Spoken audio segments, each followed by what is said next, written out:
ዝም በይ ወሬኛ። ካንቺ ጋር መስራት አልፈልግም ስለሽ ጭራሽ የመንደር ወሬ የለቃቀም ትመጫለሽ እንዴ? ውሸት አይደለም። ለምን አይገባም? ላስረዳት። ዝም በይ። እንደዚህ አይነት ወሬ ካንቺ መስማት አልፈልግም። ይኸውልሽ እንደዚህ አይነት ቡና መጠጭ የሆነ ወሬ ይዘሽ ብትመጪ ድጋሜ እገልሻለሁ። ሁለተኛ አጠገቤ እንዳትደርሺ። ለሱ ብለሽ እውነቱን ስትነግሪው አንቆ ሊገልሽ ነበር አይደል? ትሰማኛለህ? እንደዚህ እንዳደረጋችሁኝ አትቀሩ።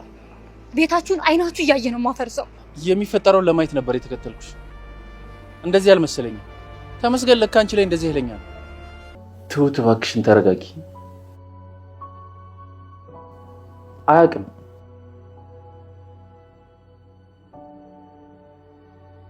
ነግረዋለች ግን አላመናትም። ስቆባት ነው ሄደው። ከነገረችው ግን አለቀ። ከዛ ሲያስበው ጥርጣሬ ውስጥ ያድራል። ሄሎ ኢንስፔክተር፣ እንደምን አለ? ደህና ነህ? ይኸው ከብዙ ጊዜ በኋላ እርዳታ አስፈለገኝና ደወልኩልህ። ተመስገን በቁጥጥር ስር ዋለ። ትሁትንና ካሌብን ተከታትሏቸው መሳሪያ ሲመዝባቸው፣ ነገር ግን አባባ ለፖሊስ አመልክተው ስለነበረ እሱን እየተከታተሉት ባለበት ሰዓት እሱ መሳሪያ ሲይዝ እንግዲህ በቁጥጥር ስር አውለውታል። ምክንያቱም ህገ ወጥ መሳሪያ ነው አንደኛ፣ ሁለተኛ ነገር ደግሞ ሰዎችን በግድያ ወንጀል ሊያዝ ችሏል። ከዚህ በፊትም ቤት ውስጥ ካሜራ ደብቀው ስለነበረ ቤታቸው እየተመላለሰ እነሱን ለማጥፋት እንዲሁም ለማገት ሲያደርግ የነበረው ሙሉ ቪዲዮ ስለነበራቸው አባባ ያንን ለፖሊስ አሳልፈው ስለሰጡ እንግዲህ ተመስገንም ታስሯል። አሁን ደግሞ ቀጣይ ቲና ልትታሰር ነው። ምክንያቱም ብዙ ጊዜ ትተዋለች ብለው ቢያስጠንቅቋትም እሷ ግን ተንኮሏ እየባሰ እንጂ እየሄደ ያለው እየቀነሰ ስላልሆነ ከዚህ በላይ አማራጭ የለኝም። ምክንያቱም ከኔ አልፎ ትሁት በሰላም አልኖረችም። ትሁት በሰላም እንድትኖር መኖር ካለባት የግዴታ እነሱ ሲያዙ ነው በማለት እንግዲህ አባባ ሊያሳስሯቸው ችለዋል። ትሁትና ካሌብ ያልጠበቁት ነገር ነው። ምክንያቱም ካሌብ በጣም ደንግጦና ፈርቶ ወደኋላ እየሸሸ ባለበት ሰዓት ወዲያው ፖሊስ መጥቶ ሲይዛቸው ቆይ አባዬ እዚህ ምን ታደርጋለህ? እኛን እያየህን ነበረ እንዴ ምናምን ሲል እኔ ሁልጊዜም ቢሆን ከእናንተ ጀርባ አለሁኝ።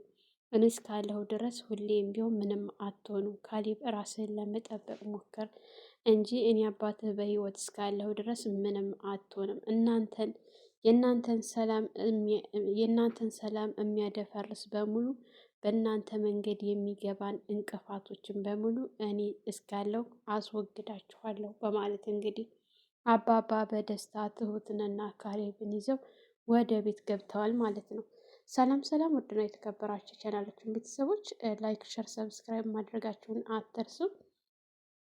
እንግዲህ ተመስገን ልጅ አለህ ብላ ስትለው የመንደር ወሬሽን እያመጣሽ ዝም ብለሽ ለእኔ የሆነውንም ያልሆነውን እያመጣሽ እየሰጠሽ ተራ ወሬ ነገር በማለት ቲናን አንገቷን አንቆ ሲወዘውዛት ነበረ ማለት ነው። እንግዲህ በዛ መካከል ደግሞ ካሌብ እየተከታተላት ስለነበረ ያንን ሁሉ ሲያደርጋት ተደብቆ እያያት ስለነበረ ልክ ተመስገን ሁለተኛ ጠገብ እንዳደርሽ ብሎ ጥሏት ከሄደ በኋላ ይገርማል፣ አንቺ ለሱ ብለሽ ስትነግሪው ሊገልሽ ነበረ እኮ ብሎ ሲላት የእሱን ንዴት ካሌብ ላይ ለማውጣት ታያለህ፣ እሺ ባልሰራላችሁ በ24 ሰዓት ውስጥ ነው ቤታችሁን የማፈርሰው ስትል ስትስትበት፣ እንግዲያውስ በቃ አንቺ ኃይልሽና ቅዋሽ እኔ ላይ ነው፣ ተመስገን ላይ ምንም አሰሪ ማለት ነው። ተመስገን አንቺ ላይ በጣም ጀግና ነው ምናምን ብሎ በጣም ብሽቅ ቅርር ድብን አድርጓት ነበረ።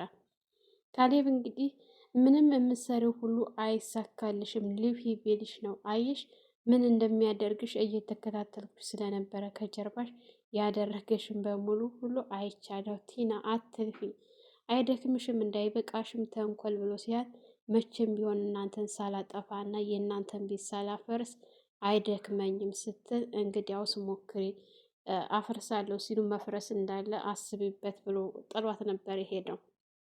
እንግዲህ ቲና ይህንን በምታደርግ ሰዓት ትሁት ቤት ውስጥ ካሁን ሰማ የሆነ ነገር አደረገ፣ ልጄን ሊወስድብኝ ነው እያለች እየተጨነቀች እየተጠበበች ለካሌብም ለመደወል ብትሞክርም ስልኩን ቤት ጥሎ ስለነበር የሄደው ምንም አማራጭ ስላልነበራት በጣም እያለቀሰች አባባ ቢያጽናኗት በቃ መጨረሻዋን ሲያዩ በቃ እንዴት ወደ እስቲ ደገፍ በይና በቃ አልቅሰሽም ቢሆን ይውጣልሽ ብለው እሳቸው ያቅፋታት እያለቀሰች ባለችበት ሰዓት ካሌብ መቶ ትሁት ተረጋጊ ብሎ ሲላት ምንን ተረጋጋሁት?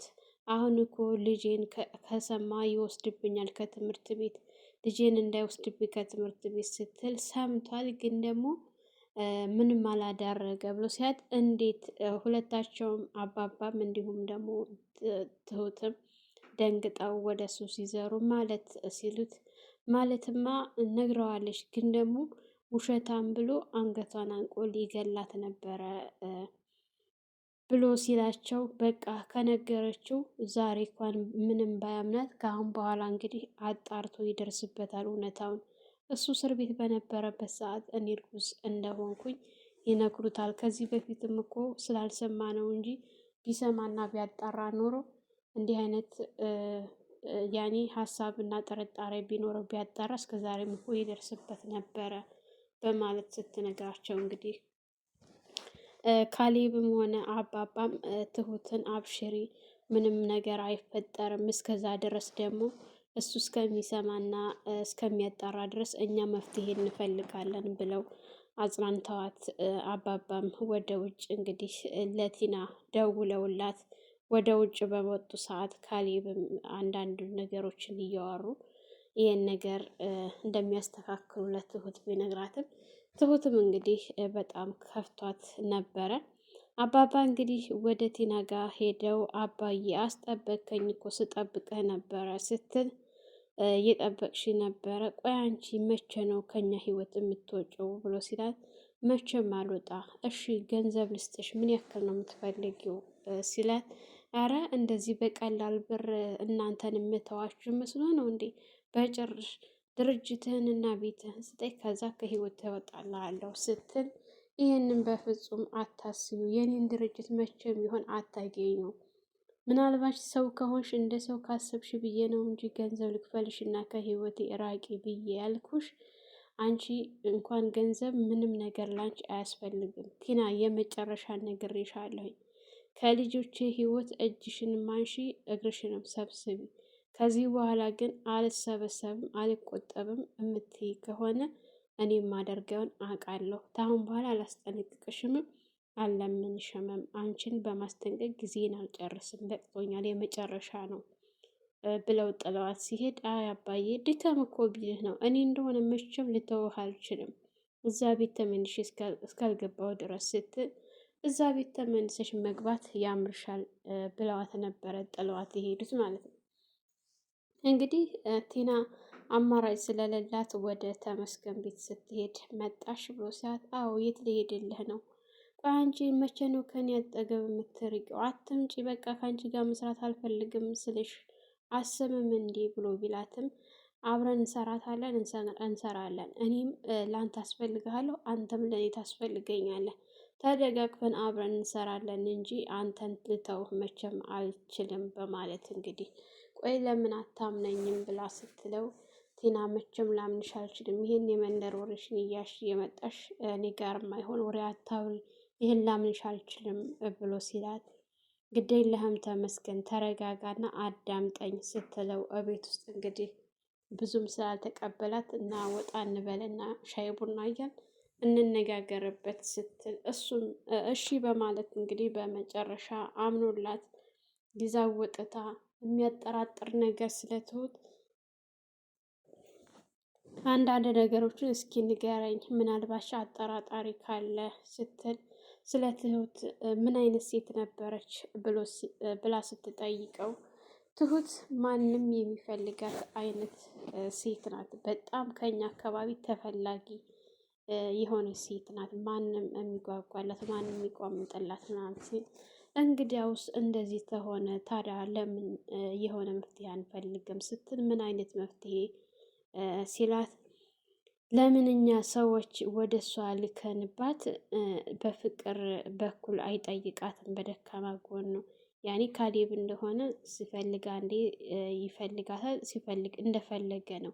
ስለዚህ በጎን እሷን የሚንከባከባት ጥሩ ሰው ፍቅር የሚሰጣት እንላክባት እና ያኔ አንተ ለራስ ታደርጋታለህ ብላ ስትለው በፍጹም በዚህ ነገር ላይ አልስማማም ብሎ እምቢ ብሏታል ማለት ነው። ተው ብትለውም ሌላ ሀሳብ ካመጣሽ አምጪ እንጂ እኔ ትሁቴን ማንም እንዲቀርባት አልፈልግም። የሚደረገውን አድርጌ የራሴ ለማድረግ እንጂ ጭራሽ ሌላ ሰው የዚህ አልበቃ ብሎ ተጨማሪ ብሎ ሲላት ነበረ ማለት ነው። አንቺም ለራስሽ ጥቅም ነው፣ እኔም ለራሴ ጥቅም ነው። ለአንቺ ለራስሽ ጥቅም ስትይ እኔ ትሁትን አሳልፌ ሌላ ወንድ እንዲቀርባት በፍጹም አላደርገውም፣ ይሄን አታስቢ ብሎ ተቆጥቷት ነበረ ማለት ነው። እንግዲህ ትሁትና ካሌብ ቤት ውስጥ ሆነው አንዳንድ ነገሮችን እያወሩና እየተጫወቱ ባሉ ሰዓት ካሌብ ትሁት ወደ ውጭ ወጣ ማለት ፈልጌ ነበረ፣ ለምን አብረን አንወጣም ስትል ሲላት፣ አይ መውጣት አልፈልግም፣ ተው እዚሁ መሆን ፈልጋለሁ ስትል፣ ትሁት እባክሽን አየር ስታገኝም እኮ ልትረጋጊ ትችያለሽ፣ የግዴታ መውጣት አለብን ብሎ ሲላት፣ እሺ በቃ ካሌብ አንተ ካልክ እንወጣለን፣ ግን ልብስ ልቀየር ስትል፣ ችግር የለውም ልብስ መቀየር አያስፈልግም፣ እንደዚሁ ሆነሽም መሄድ እንችላለን ብሎ ሲላት፣ እንግዲህ እሱ ወደሚያውቅበት ቦታ ሻይ ቡና ምናምን ብለው ከዛም ደግሞ ጆተኒ ምናምን እየተጫወቱ ደስ የሚል ጊዜ አሳልፈው በቃ አለ አይደለ የመቀራረብ ስሜቱ በጣም ደስ የሚል እንደዚህ አብረው ጥሩ ጊዜ አሳልፈው ወክ በሚያደርጉበት ሰዓት እንግዲህ ተመስገን እሷ ላየችውም ካሌብ ሲያው በጣም ደንግጦ ነበረ። አባባና ትሁት የትሁት እህት ተደዋውለው ልጇ እንዳመማትና ሕክምና እንዳስፈለጋት ለአባባ ስትነግራቸው እንግዲያውስ እኔ መደወል ፈልጌ ነበር፣ መጀመሪያውንም ትሁት ሳትሰማ እኔ አሳክማታለሁኝ፣ እንኳንም ሰማሁኝ።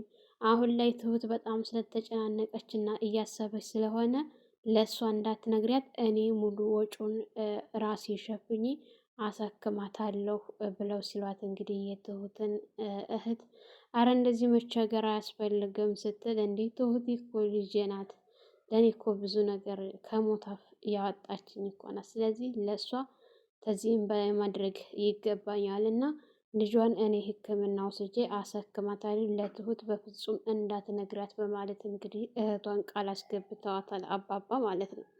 እህቲቱም አማራጭ ሳጣ ነው አንተ ጋር የደወልኩት አመሰግናለሁ ብላ ስልክ ከዘጉ በኋላ የትሁትና የካሌብ ነገር በጣም እያሳሰባቸው ስለሆነ አባባ እንዲቀራረቡላቸውና እንዲጋቡ ስለሚፈልጉ አማራጭ በጣም አጥተዋል። ይህን ተመስገን የሚባል ሰውዬ ከእነሱ መካከል እንዴት ነው የማጠፋው? እንዴት ነው ይህን ሰውዬ የማስወግደው? ብሎ ሲያስቡና ሲፈክሩ ነበረ።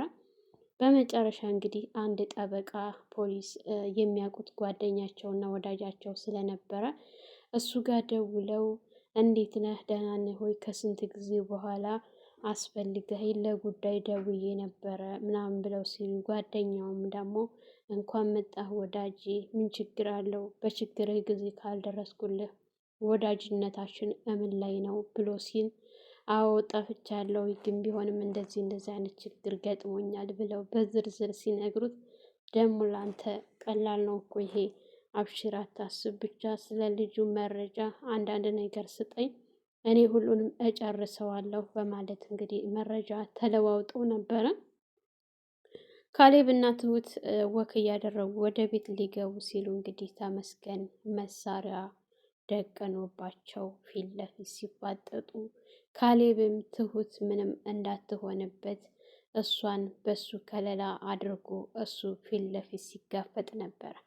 መሳሪያውን አቀባብሎ ወደ እነሱ እየተጠጋ ባለበት ሰዓት እንግዲህ መሳሪያህን ጣል፣ እጅ ወደ ላይ የሚል ድምፅ ሲሰሙ ካሌብ እነማን ናቸው ምንድን ናቸው ብሎ እጅ ወደ ላይ ባደረገበት ሰዓት አንተን አይደለም እሱን ነው በማለት እንግዲህ መሳሪያህን ጣል ብለው መሳሪያውን አስጥለው እጁን በካቴና አድርገው ወደ ፖሊስ ጣቢያ ወስዶ ተወርውሯል ማለት ነው። ተመስገን ማለት ነው።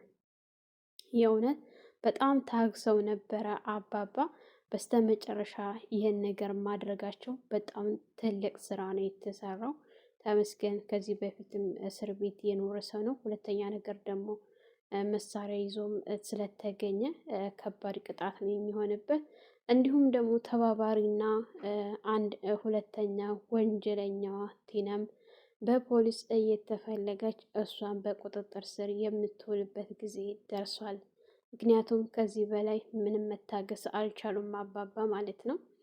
ጥሩ ነው ያደረጉት። አሁን ላይ ታግሰው አሁን የመጨረሻ ስለበቃቸው እነሱን ከልጆቻቸው ህይወት ውስጥ ማስወጣት ስለፈለጉ ካሌብንና ትሁትን ብቻ ሳይሆን እየበጠበጠች ያለችው ቲና ኤደንንና ዳኒን ራሱ እየረበሸች ስለሆነ ስለዚህ ሁለታቸውን ማስወገዳቸው በጣም ጥሩ አድርገዋል።